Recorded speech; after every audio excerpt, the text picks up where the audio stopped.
Wallace is one of the saddest characters in The Wire because his death does not feel like some shocking twist added for drama.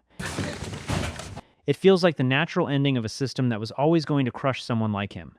He is not a mastermind. He is not a hardened soldier. He is not someone who fully understands the world he is standing inside. Wallace is a kid who has been placed in an adult economy, surrounded by adult violence, and judged by adult rules before he even has the chance to become a full person. That is what makes his story hurt. He does make mistakes. He does put himself in danger. He does fail to understand how serious the situation has become. But the deeper tragedy is that every option around him is bad, and every adult who could have pulled him out either arrives too late, does not have enough power, or is trapped in the same machine. When Wallace is first introduced, he is part of the low-level crew working in the pit. He is with Bodhi and Poot, selling drugs under D'Angelo Barksdale's supervision. But even from the beginning, Wallace feels different. Bodhi is already trying to be tough. Poot is more casual, less ambitious, but still adjusted to the environment. Wallace is the one who still feels like a child. He takes care of younger kids in the abandoned apartment where he lives. He wakes them up, feeds them, gets them ready for school, and acts like a parent when he is barely old enough to take care of himself. That detail matters because it shows the contradiction of his life. On the street, Wallace is treated like he is part of the drug trade. At home, he is basically a substitute father to children who have been left behind by everyone else. He is still young, but he is already carrying responsibilities that should belong to adults. The show never needs to over-explain this, you just see it. Wallace is poor, underprotected, and surrounded by younger kids who depend on him, so when people ask why he stayed in the game, the answer is not just greed or stupidity. He is in a place where the drug trade is one of the only visible systems that pays boys like him anything at all. That is the first sad part. Wallace is not drawn to the game because he is naturally violent. He is drawn to it because it is local, available, and familiar. The pit is not some distant criminal underworld to him. It is right outside. It is the economy of his neighborhood. The people above him are the people with money, clothes, cars, and authority. The people outside the game are not shown offering him a stable escape. So he ends up inside the Barksdale operation almost by default, not because he has chosen a life of crime with full understanding, but because he lives in a world where childhood and crime overlap. The real turning point comes with Brandon. After Omar robs the stash, the Barksdale crew wants revenge. Wallace is the one who spots Brandon at the arcade and tells the crew. At the time, he probably does not understand the full weight of what he is doing. To him, it is information. He's seen someone the crew is looking for, and he passes it along. That is how the game works. You help your people, you prove you are useful, you show loyalty. But Wallace is not prepared for what happens after. Brandon is tortured and displayed publicly. That image breaks something in Wallace. This is where the show makes the difference between being near violence and truly understanding violence. Wallace knew the game was dangerous. He knew people could get hurt. He knew the Barksdale crew was serious. But seeing Brandon's body forces him to connect his small action to a horrific result. He cannot hide behind distance anymore. He gave information, and that information helped lead to a man being brutalized. That guilt eats him alive. This is the part that separates Wallace from the people around him. Bodhi can process violence by becoming harder. Poot can process it by trying not to think too deeply. D'Angelo can feel guilt, but he has learned how to bury it under explanations. Wallace cannot do that. He does not have the emotional armor. He does not have the years of practice. He cannot convince himself that Brandon's death is just business. He sees a human being. He sees suffering. He sees his own role in it. And once he starts feeling that, he becomes dangerous to the organization. That is one of the coldest truths in The Wire. Wallace does not become a threat because he is powerful. He becomes a threat because he is vulnerable. He knows something, he feels guilty, and people can tell. In the world of the Barksdale crew, that is enough. A scared kid can be more dangerous than a bold enemy because a scared kid might talk. He might break. He might tell the police something just to get the weight off his chest. D'Angelo sees what is happening. This is important because D'Angelo is not innocent, but he is also not blind. He recognizes Wallace's pain because he has his own version of it. D'Angelo is higher in the chain, older, and more protected, but he also struggles with the gap between the rules of the game and his actual conscience. He understands that Wallace is not built for this. So when Wallace starts falling apart, D'Angelo tries to help him leave. That creates one of the most painful possibilities in Wallace's story, because there really is a moment where he might have survived. D'Angelo sends Wallace away to the country with his grandmother. That is probably the best thing anyone does for him in the entire season. It is not perfect. It is not witness protection. It is not a new life. But it removes him from the pit. It gets him out of Baltimore. It gives him physical distance from the crew and from the murder investigation. If Wallace had stayed there, he might have lived. That is the simplest answer to how Wallace could have avoided what happened to him. He could have stayed away. But that answer is also too simple, because it ignores who Wallace is. Wallace is not an adult with savings, documents, a plan, and emotional maturity. He is a homesick teenager. He misses the younger kids. He misses the only world he knows. The countryside is safer, but it is also alien to him. He has been removed from danger, but he has not been given a real future. Nobody builds him a new identity. Nobody enrolls him properly in a new life. Nobody gives him therapy, stability, money, or purpose. He is just placed somewhere else and expected to understand that distance equals survival. A grown man might understand that. Wallace does not. So he comes back. This is the mistake that seals his fate. Wallace returns to the pit, and by returning, he makes himself visible again. Stringer already suspects him. The police have already had contact with him. The organization already sees him as a weak point. The moment he comes back, the question is no longer whether Wallace is actually loyal. The question is whether the people above him are willing to risk their freedom on the emotional strength of a scared boy.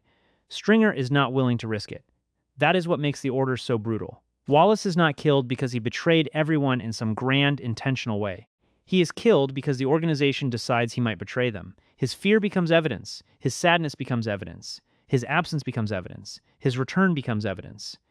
Everything he does can be interpreted as a problem because the drug organization cannot tolerate uncertainty. And the worst part is who gets sent to do it. Bodhi and Poot are not random hitmen. They are Wallace's friends. They grew up with him in the same environment. They work the same corner. They joke together, hustle together, survive together. So when they are told to kill him, the murder becomes more than an execution. It becomes a lesson. The game forces boys to destroy the part of themselves that still loves other people. Bodhi tries to act like a soldier, but the scene shows how unnatural it is. He wants to prove he can do what the game demands, but he is still killing someone he knows. Poot, in his own way, understands the horror too. Wallace breaks down because he finally realizes what is happening. He is not facing enemies. He's facing friends who have been turned into tools of the organization. That is why Wallace's death is so sad. It is not only that a child dies, it is that other children are made responsible for doing it. The adults create the system, the bosses give the orders, the money moves upward, and then the boys at the bottom are the ones who have to carry the blood. Wallace could have been saved, but only under specific conditions. And that is where the tragedy becomes realistic. The first realistic scenario is that D'Angelo gets him out faster and more completely. D'Angelo had the right instinct, but the escape was not strong enough. Sending Wallace to his grandmother was good, but it depended too much on Wallace making adult decisions by himself. A realistic version where Wallace survives would require D'Angelo to understand that Wallace cannot be trusted to stay away just because it is safer. Someone would need to physically keep him there, check on him, make sure he has food, money, and a reason not to return. Maybe D'Angelo gives him enough cash to help take care of the younger kids from a distance. Maybe he arranges for one of the younger children to be watched by someone else. Maybe he tells Wallace directly that coming back means death. Because that is the missing piece. Wallace does not seem to fully understand that returning to Baltimore is not just risky. It is suicidal. D'Angelo understands more than Wallace does, but he does not make the danger clear enough or create a real structure around the escape. He helps Wallace leave the scene, but he does not help him leave the life. The second realistic scenario is that the police protect him properly. The police use Wallace because he is useful. They know he has information about Brandon. They know he can connect the Barksdale crew to serious violence. But Wallace is not a normal witness. He is a minor, traumatized, poor, and connected to dangerous people. Treating him like a piece of a case is not enough. If the police really wanted to save him, they would have needed to move him immediately, protect him, and understand that the Barksdale crew would eventually realize he was a liability. But that is not how the system works in the show. The police are focused on building the case. Some of them do care.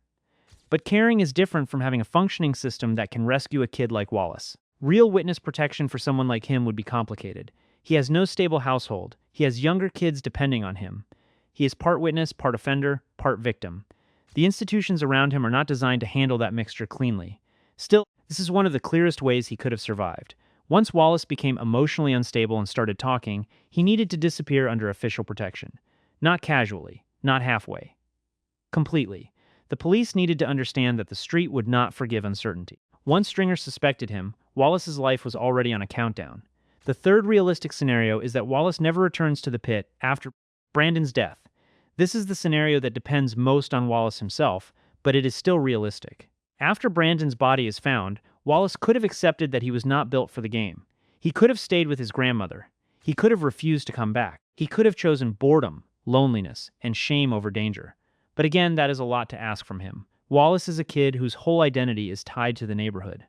Leaving Baltimore means leaving the younger children he cares for. It means leaving his friends. It means accepting that the only home he knows is no longer safe for him. Adults struggle with that kind of break. Wallace is expected to do it while traumatized, guilty, and alone. So yes, he could have avoided it by staying away. But the show makes you understand why he does not. He wants to go home. That human need gets him killed. The fourth realistic scenario is that Bodhi and Poot warn him. This one is painful because it almost feels possible. Bodhi and Poot know Wallace. They know he is not built for violence. They know he is scared. They could have told him to run when they understood what was coming. Even a short warning might have saved him. Wallace was not hard to find, and he was not trying to hide. If someone had told him the truth, he probably would have panicked and left.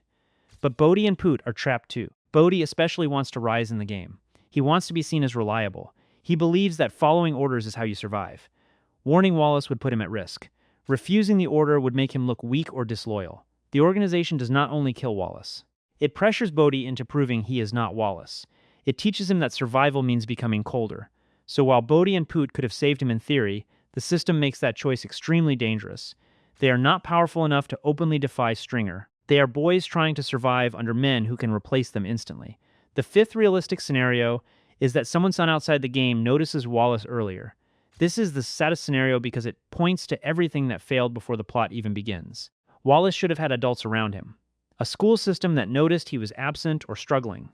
A social worker who understood that a teenager was raising younger children in an abandoned place. A family network strong enough to pull him away. A community structure that offered him something besides the corner. If someone had intervened before Brandon, Wallace might never have become useful to the Barksdale crew in the first place.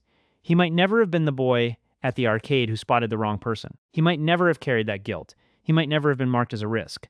But The Wire is not built on easy rescue stories. It shows that by the time the police, teachers, or social services notice someone like Wallace, the damage is often already deep.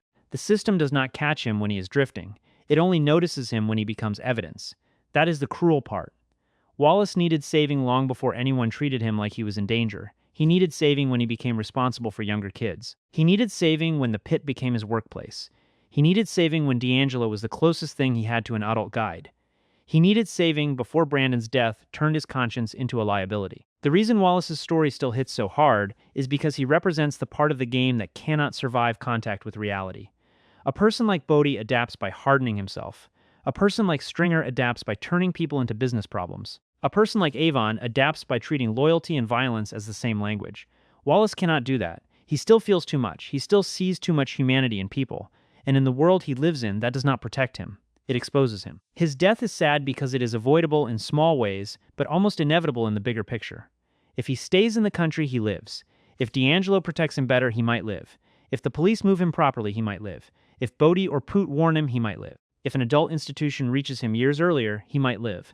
But all of those scenarios require someone to act with urgency, power, and care at exactly the right moment. Wallace never gets all three. D'Angelo has care, but not enough power. The police have power, but not enough urgency around Wallace as a person.